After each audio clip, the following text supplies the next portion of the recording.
Welcome back to NewsWire here on SportsGrid. In one of my fantasy football leagues, I'm off to the worst start in 35 years of me playing fantasy football. I mean, I think it's year 35. 0-3. I've been threatened, Joe, by Mike Cardano and Greg Sussman. If I'm 0-4, they're taking me off the air on my own show. I mean, that's how bad it is for me. My gosh, I mean, I can make all the excuses in the world of having Burrow and Aaron Jones and a bunch of other stuff too, but I mean, I got to be able to adjust to some of this stuff. So I'm hoping for a better result this week, but man, it is not pretty for me right now. Worst start ever. Well, maybe it's time to reevaluate when you start the prep. I know you're like, oh, it's too early to start thinking about fantasy football. It's too early to start thinking about fantasy football. No, it's not. It's never too early. The day after the Super Bowl is when we start thinking about next year. So I'm not saying you got to be that drastic, but maybe there's somewhere in between. Maybe late July we can get you this year. Possibly, maybe. I do have some hope, I think. I have 0-3, but some hope, and I'll get to that here in a minute. But first, let's talk about the breaking news from the NFL. Jaxson Dart will start at quarterback for the Giants. I mean, Joe, this could be the quarterback of the future, but I mean, I'm kind of looking to pick up the defense of whoever they're playing right now. I mean, I don't know.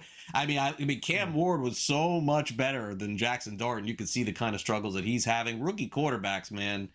I mean, for every Jaden Daniels, there's 10 others that don't work out. What I don't. Is this a great scenario for him to be starting right now? I mean, I know they have to do it, but it doesn't seem good for me. I don't know. I don't know if there's ever going to be a good scenario, let alone a great one, for Jaxson Dart to take over, right? So if you're Brian Daboll right now, you're 0-3, you're basically out of it. You're looking up at the Eagles in your division, and you're not catching them, right? It's just not going to happen. So what you have to do is you have to evaluate some of the choices and decisions you've made. Now, so far, right, Abdul Carter's a good decision. Cam Scadaboo certainly looks like a good decision, right? And now it's time to prove Jaxson Dart is. There's nothing left to see out of Russell Wilson. I didn't think it was anything in the first place to see. Why they went that route in the first place, I don't know. I would have rather have thrown Jameis Winston out there for half a dozen games first, because Russell Wilson, like, everything's a 50-50 ball, and 2/3 of the time either goes incomplete or to the other team. So it's not the ideal situation. It's not the best matchup. I want to say next week after this, though, he gets the Saints. So a little bit easier matchup there for him. But look, the Chargers are going to be a tough test, even with Khalil Mack out. But you have to start evaluating what you have on this roster, because if Dart starts to play well at some point this season, it will save the general manager and the coach. If they could somehow scratch out 7-8 wins by the end of the season, the ownership might say, okay, things are starting to move in a different direction here, and maybe we are actually onto something. And you have to make this move at some point. I think this is the time to make it.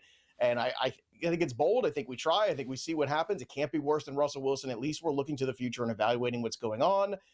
You still play Malik Neighbors. You still play Cam Scadaboo.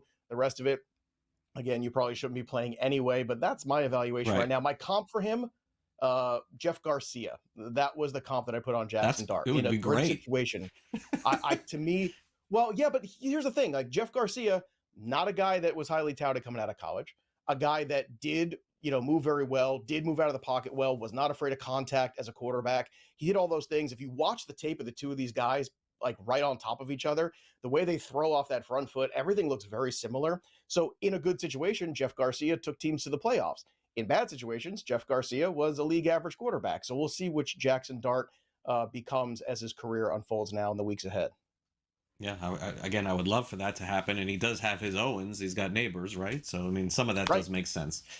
Okay, so my favorite player in all of fantasy football on all of our shows is now going to get his chance, but I'm 0-3. So that's the silver lining here. And look, I feel terrible for James Conner. I do, but Trey Benson was the guy for me going into the season.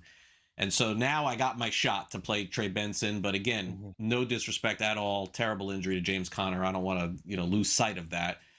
Benson's going to get his shot now, Joe. I think he's going to be a superstar and potential league winner. I think he's that good, and I saw him play in college. I think so, too. The other player that's going to have more of an opportunity maybe was Omarion Hampton, who just saw his teammate Najee Harris out for the year. And I was looking to see who his backup was. I think it's Haskins, maybe.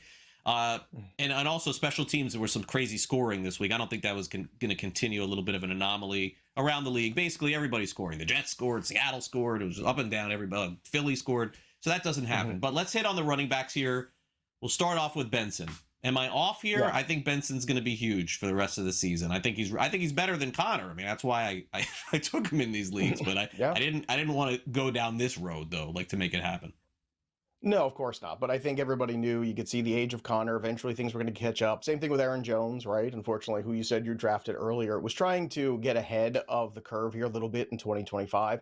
And I think patience will be rewarded here. I agree. Trey Benson has the potential to be a league winner in this scenario. Amari Hampton is now getting the whole backfield. So these two massive injuries really have opened things up for these two running backs. And I've said, too, rookie running back, second-year RBs, all these guys here, buy low on them. TreVeyeon Henderson is one more Ramondre Stevenson fumble away from being the only guy you ever see again in the backfield, right? RJ Harvey eventually will get his. What you've seen the last few years in the NFL is they're basically red-shirting these rookie running backs in the month of September. It happened last year, too. Happened to Jahmyr Gibbs. He didn't have a touchdown in the month of September, right? Then all of a sudden he becomes a fantasy god. There's got to be a little bit more patience, and there's opportunity with all these guys to buy low in these scenarios. And it's going to be a year where if you were a hero or zero RB drafter and you took Jordan Mason or Cam Scatterbu, or you took some of these rookie RBs, you're going to be rewarded because it looks like that turning of the guard has already begun. And look, the other winner, obviously, besides these running backs who now at the backfield, was definitely the special teams. I mean, you don't get defenses winning you weeks, but because of the touchdowns that those defenses scored, and like the Minnesota Vikings too, all those defensive touchdowns there, it was a week where if you had the right defense, they were carrying you over the threshold. Yeah, Buffalo for me this week. I'm just fading the Saints. That's my streaming going on the road when they're on the road. So the losers this week: Russell Wilson, of course, he's out. No longer the quarterback there. CeeDee Lamb is going to be out. So you'll tell me who you think gets some catches outside of Ferguson. They can't throw to that guy 20 times, can they? And Ramondre Stevenson, as you mentioned, a couple of fumbles. He'll probably still get some piece of the pie, but not much. So I think my focus here should be Lamb, because I still do believe in Dallas's offense. Who's the beneficiary of this? Is it Turpin? Is it someone else? Well, Jalen Tolbert, I think, is the guy that's going to work a little bit more. George Pickens is not the volume guy. Ferguson's probably the biggest winner. So you say maybe they can't throw the ball to him 20 times. They might try, and they might have to at this point, too. So Pickens has never been the big volume guy.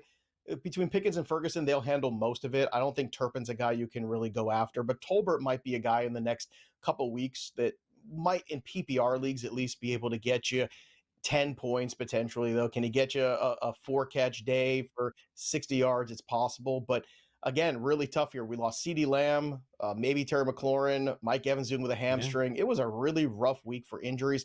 And just so you know, that Russell Wilson loser graphic, that was made before the Jaxson Dart news. So we're ahead of the curve here, Craig.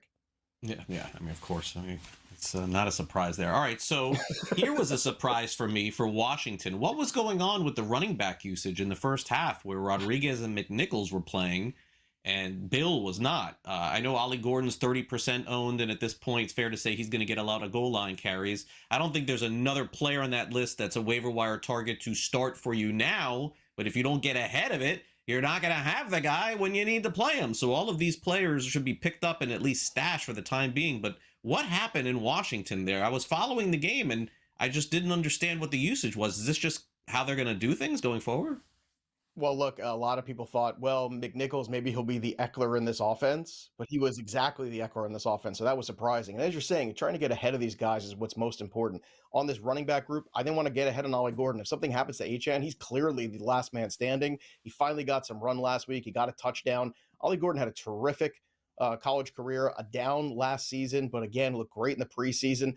Chris Rodriguez, another guy, I think, along with McNichols, you can look to add in deeper leagues. Corum, Monangai, even Woody Marks. I think eventually, now that the Texans are 0-3, they start evaluating things, Craig, and I think that's a big part of this scenario, too, is starting to say the teams that all of a sudden aren't necessarily contending, they got to start looking ahead to what they have on this roster. Nick Chubb is not the long-term answer. Is it Woody Marks? We're going to find out, but I think Woody Marks, Monangai, these are the stashes you can go with cheap now before they cost you should something happen to a Swift or Chubb ahead of them. 0-4, I'm done, right? This is it, right? Got to win this week, right? Probably. Probably. Well, it doesn't matter. You got Trey Benson. You're fine now. Okay.